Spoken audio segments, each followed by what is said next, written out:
Messieurs, dames, bonjour, bonsoir peut-être.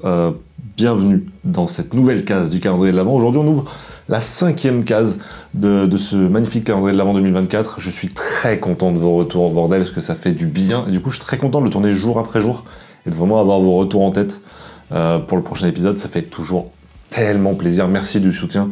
Vous êtes les meilleurs. Je sais pas à quelle heure vous regardez cette vidéo. Je sais pas si ça sert vraiment à quelque chose qu'elle sorte à 7h30, 8h, comme ça. Moi, j'avais cette idée qu'elle vous accompagnerait dans le petit déjeuner, peut-être avec vous aussi votre petit café, mais peut-être que vous préférez regarder ça le midi, pendant que vous êtes au travail et que vous avez une petite pause. Peut-être que vous préférez ça, regarder ça le soir, avant d'aller vous coucher. Je sais pas. En tout cas, merci beaucoup de le faire. C'est déjà un grand soutien. Aujourd'hui, pour la question du jour, j'ai choisi une question qu'on va poser sur l'onglet Communauté que vous avez dans la chaîne. J'avais posé une question justement en vous demandant est-ce que vous en auriez pour moi des questions. Et il y en a une de Mathieu VL, qui est là maintenant depuis un petit moment sur la chaîne. Bien le bonjour. Avec toutes les lectures que tu as à ton actif aujourd'hui, Tom King est-il toujours ton auteur préféré? Alors déjà, il faut bien me connaître pour savoir que Tom King est mon auteur préféré. Et j'allais dire c'était le cas. Ah, petit indice. Et c'est le cas, évidemment. Tom King est mon auteur préféré depuis aujourd'hui 4 ans que je lis des comics. Parce qu'il est tout simplement l'auteur de Mr. Miracle. Vous voyez, il y a toujours des Mr. Miracle dans le décor. Bon bah ça n'a pas changé, c'est toujours le bouquin qui me fait le plus vibrer au monde. Et il y a eu d'autres récits de Tom King qui ont été tout aussi marquants, qui font que très vite, c'est devenu mon auteur préféré et que j'ai raté aucune sortie de Tom King encore à ce jour. Jusqu'à 2024.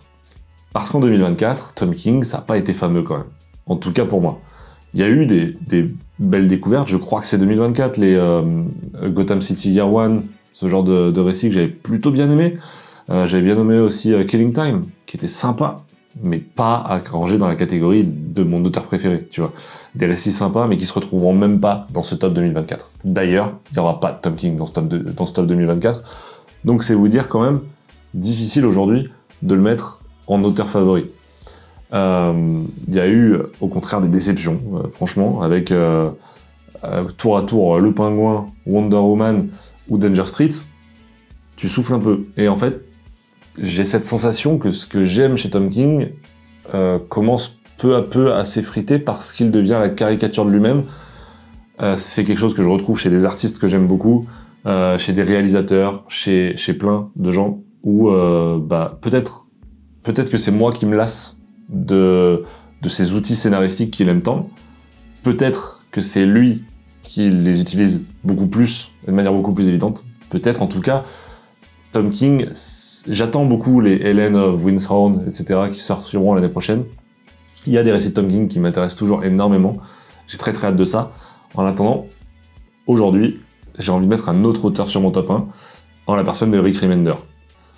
Pourquoi? Parce qu'il a fait Deadly Class. Deadly Class, honnêtement, c'est pas loin d'être au niveau de Mr. Miracle, parce que c'est une série, et pour moi, c'est beaucoup plus difficile de réussir une série qu'un one-shot, en tout cas une série longue.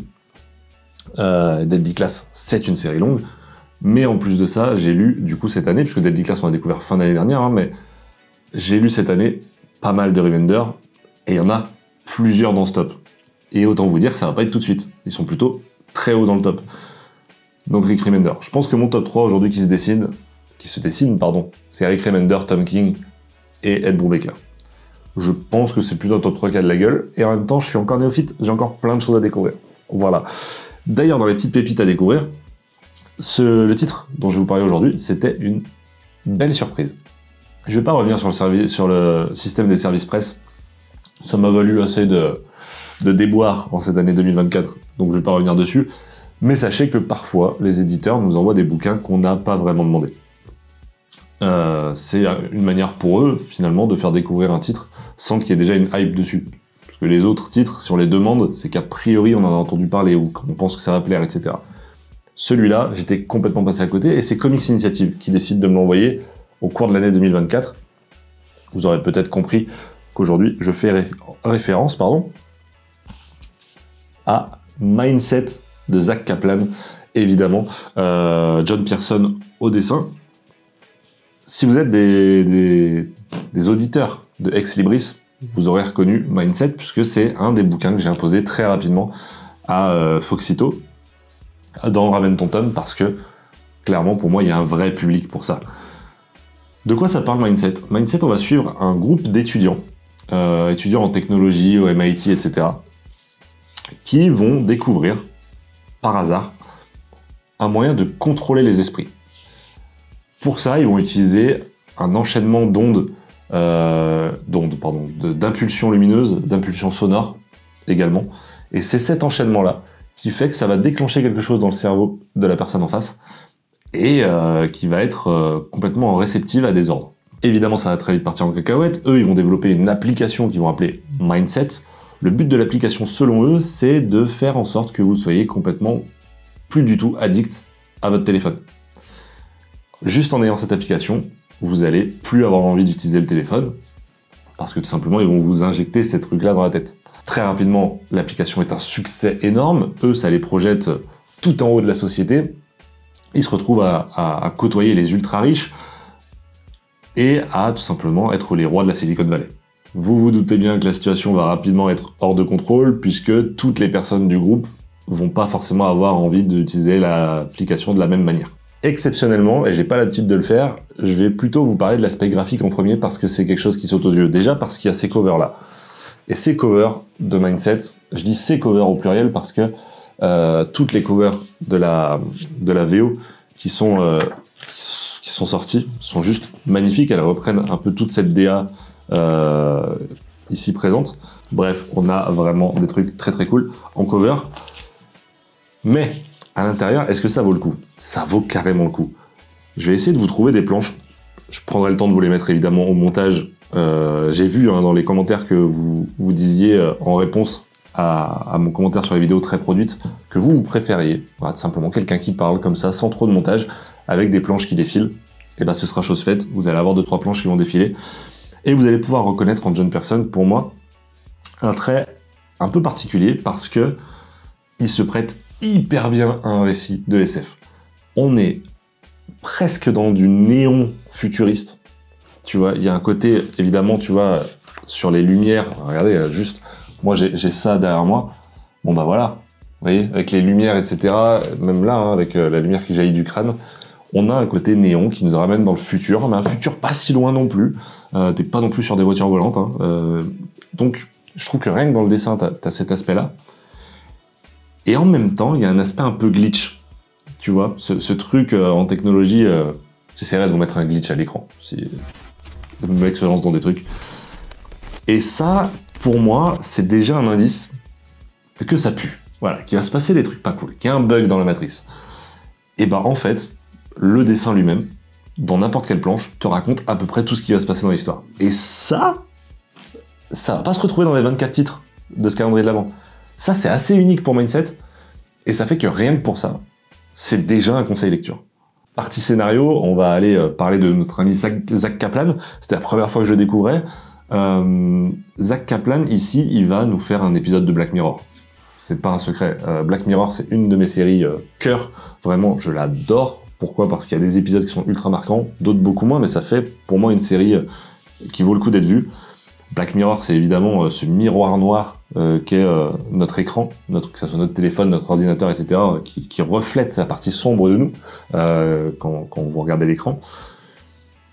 Ici, eh ben, c'est exactement ça. On va utiliser la technologie dans un monde très contemporain. Ça pourrait se passer demain, en réalité.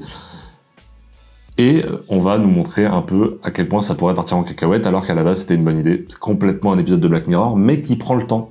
Qui prend le temps de nous parler de ses persos, qui prend le temps de vraiment les caractériser, qui prend même le temps de caractériser des personnages secondaires qui vont avoir une vraie importance. Je parle notamment de la love interest de notre personnage principal.